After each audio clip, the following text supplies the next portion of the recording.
Some of you may be aspiring to positions of leadership in the political arena, but the question is, why do you want to lead? In Africa, the shortest route to ill-gotten wealth is political leadership. If you want to get wealth without working for it at all, join African politics. That is the truth everywhere in Africa except for very few places. The only place that stands out now in that regard is Tanzania with President John Pombe Magufuli. The rest in Africa, I do not know. Excuse me, I'm a visitor. They hunt and gather buildings and cars and money. And that is why African leadership does not attract her best men and women. And African electorate also responds to money. I do not know whether it happens here in Africa, in Ghana. The African electorate also expects to be bribed so that they can vote. And until the day we are able to exercise the ghost of ethnicity, among other things, and the ghost of corruption in Africa, Africa will never get good leaders. Now, I listened to this senior advocate of Nigeria, Dr. Agbakoba. He was talking about the constitutional issue in Nigeria and the restructuring and the taking of, Nigeria to regional government. So he was saying that if the legislature, especially the Senate, if they are serious, that within 3 weeks, that the House of Assembly will be able to take Nigeria into regional government. And that is true. Now, how can these people even think about it when the intention of coming into politics is not all about the people? The intention of them coming into politics is maybe to know, let me say maybe, majority of them are there because they know that there is money in politics. Now, tell me, what will make someone who is vying for a political office to go and borrow money that in his lifetime in politics, they will never pay him that kind of money? Let me give you an example. You are going for Senate. You go and borrow 2 billion to do campaign. In your life, you know that in 4 years, you can never even earn 1 billion, talk less of 2 billion. So the reason why you went and borrow such 2 billion is because there is something you know that many people don't know. And I think I know what you know. That is, you are going to embezzle the people's money. You are going to eat the money that is meant to construct roads. You are going to eat the money that is meant to build hospitals for them. And later you will fly your children abroad. You fly your mother abroad for hospital, your children abroad for hospital, your children abroad to go to school, everything abroad. The Minister of Education in Nigeria, their children is not schooling in Nigeria. The Minister of Health, their children is not schooling in Nigeria. Most of the Commissioner of Health in all the host states, their children are not even patronizing the government hospitals.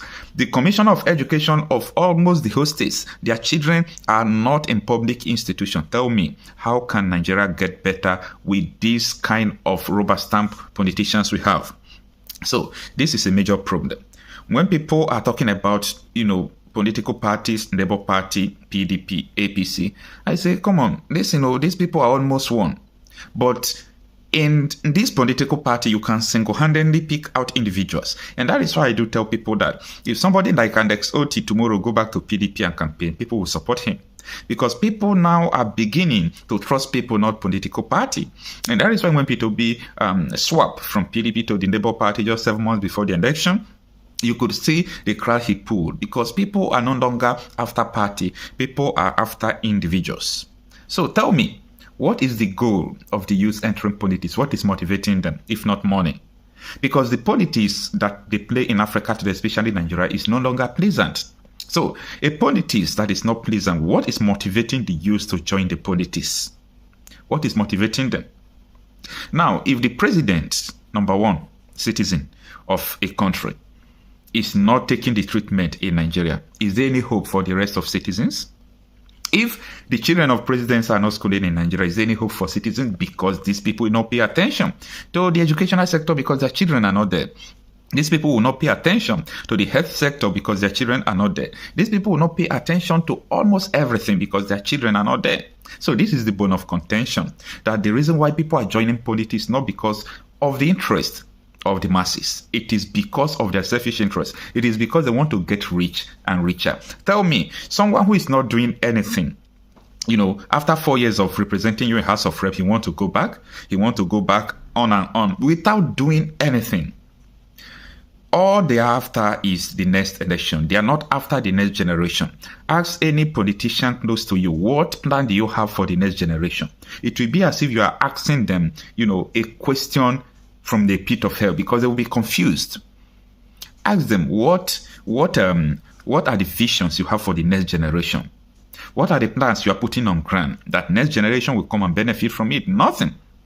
Immediately they finish the court case of the election. Now, you know what they are doing? As you can see that everywhere there is corruption cases, it's not their photo. It is their culture. It is the corrupt culture they have. All of them now, they are keeping money for 2027. They must seize that money to tie your road. And you will continue to suffer to go on third road. All those roads that is watery with pothole, you go through them, because that money that they're supposed to use to tie the road, they will hold it for 2027. There will not be ambulance. There will not be fire service motor. They will not buy motor and ammunition for police. The police is still using AK-47 of 2022. In the year 2000. Why the bandits are using the AK, whether it's 47 or these new weapons of 2022, the latest weapons. So tell me, is these people responsible politicians? Absolutely not. And that is why the discussion of politics in Nigeria must begin to change, because there is an atomic bomb in Nigeria. When I mean atomic bomb, I'm talking about the metaphoric atomic bomb. The atomic bomb is the civil disobedience that is pending. There is an impending civil disobedience. There is an impending war waiting on Nigeria, because it is going to erupt if not neutralized. And for them to neutralize that, they must return Nigeria to the regional government. They must return Nigeria to 1963 constitution, where each region will provide security for their citizens. Each region will provide, we extract and manage resources that they have from their region. Because someone sitting in Aso Rock, they don't know what is happening in your village. And there is no how he will know what is going on in your village, because the government is structured to fail. There's supposed to be a community policing. If we are practicing democracy, the democracy we are practicing is practiced nowhere in the world. Nobody is practicing the kind of democracy Nigeria is practicing. Understand this. Don't let people to deceive you. A lot of people think that, we are practicing the kind of democracy America is practicing. Each state in America has a Supreme Court. They can oppose what president said. Each community have their own police in America. State have their own police. Each state is a little bit autonomous. So you don't just understand the politics of other country. These people are there deceiving you. But time has come. And history has demonstrated that politicians has been removed. If not by a political revolution, it will be by civil revolution. History has demonstrated that kings has been toppled. So it is going to happen in our lifetime, because the people are fed up. People are waiting either to be killed or to be kidnapped. So things will not continue like this. It is time for us to arise and face our fear.